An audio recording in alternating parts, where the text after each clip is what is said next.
अभी इस ट्यूटोरियल में हम लोग तीसरे टाइप का कांस्टेंट पढ़ने का ट्राई करेंगे, वो है प्राइमरी की।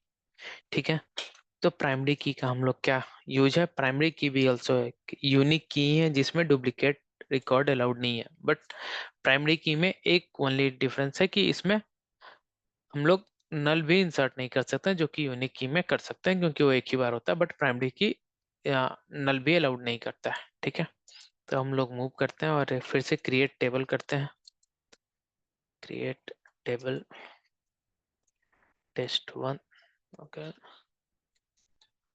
test1। ओके, अब हम दो टाइप से प्राइमरी की को हम लोग डिफाइन कर सकते हैं। आईडी इंट एक वे है, यहाँ पे हम प्राइमरी की लिख दें। ठीक है, और दूसरा एक और वे है जिसको हम बताते हैं अभी, वेर कैर ऑफ 100। ओके, तो एक ये वे हो गया। और अब हम लोग इसमें पहले इसको क्रिएट करते हैं, टेबल को। टेबल क्रिएट हो गया। अब हम लोग सेलेक्ट करने का ट्राई करेंगे। ओके, तो एज यूजुअल ये अभी ब्लैंक है, तो अब हम इसमें एक रो इंसर्ट करने का ट्राई करेंगे। ठीक है, इंसर्ट इनटू क्या था, test1। और हम पास कर देते हैं आईडी कॉमा नेम। हम दोनों चीज को पास करें से नेम मैंडेटरी नहीं है, फिर भी वैल्यूज।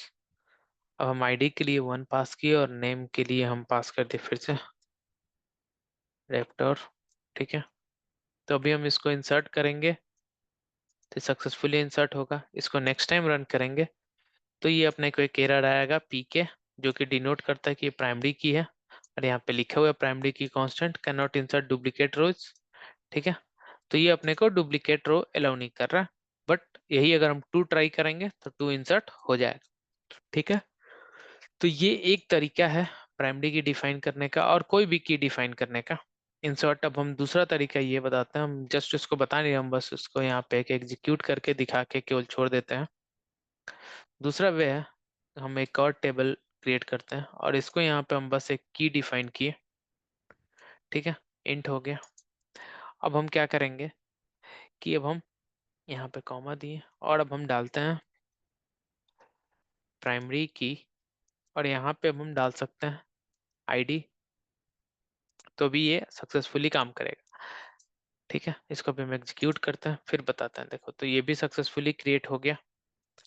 ठीक है, ये दोनों में अंतर क्या है, जब एक से ज्यादा कॉलम को हमको डिफाइन करना होगा प्राइमरी की या कोई भी कांस्टेंट, तो हम एक से ज्यादा कॉलम को डालना है प्राइमरी के लिए, तो यहाँ पे हम आईडी कॉमा नेम डाल सकते हैं, तो ऐसे हो जाके क्रिएट हो जाएगा। तो बस यही दो अलग वे है कैसे उसको हम डिफाइन करते हैं अपने नीड के हिसाब से, नहीं तो हर कॉलम के सामने भी हम लोग डिफाइन कर सकते हैं। और प्राइमरी की एक टेबल में हम लोग एक ही डिफाइन कर सकते हैं, एक से ज्यादा प्राइमरी की नहीं डिफाइन कर सकते। तो इसको भी हम लोग सीख लेते हैं। तो अभी हम इसको ही कॉपी करते हैं। ठीक है, इसको पेस्ट किए। अब हम इसको 1 3 कर दिए। तो ये प्राइमरी की को हम चाहते हैं दोबारा डिफाइन करना, बट एक टेबल में एक से ज्यादा हम लोग यूनिक की कर सकते हैं, जिसको मैंने लास्ट बार बताना भूल गया था। बट अभी देखो, अभी ये अपने को एरर आ रहा है प्राइमरी की। क्या एरर देगा ये हम लोग देख लेते हैं। देखो, प्राइमरी की कैन है कांट ऐड मल्टीपल प्राइमरी की। ठीक है, तो ये एक एरर आ रहा है अपने को। अब और हम जो यूनिक की का मैंने लास्ट वीडियो में भूल गया था, तो मैं यहाँ दिखा देता हूँ। तो उसके लिए हमको क्या करना था, यूनिक ऐड करना था। तो अगर आपको पता है हम लोगों ने कैसे किया था, जैसे अगर आप पहली बार हम लोग क्या किए, यहाँ पे बस की नहीं लिखते हैं यूनिक में, तो यहाँ पे हम यूनिक कर दिए और फिर से हम यहाँ पे एक और यूनिक ट्राई करते हैं, तो ये एग्जीक्यूट हो जाएगा। ठीक है, जो कि मैं लास्ट वीडियो में भूल गया था बताना, तो अभी मैंने इसको बता दिया। ठीक है, तो ऐसे हम लोग एक टेबल में एक ही प्राइमरी की डिफाइन कर सकते हैं, एक से ज्यादा नहीं, बट यूनिक हम लोग एक से ज्यादा डिफाइन कर सकते हैं। ओके।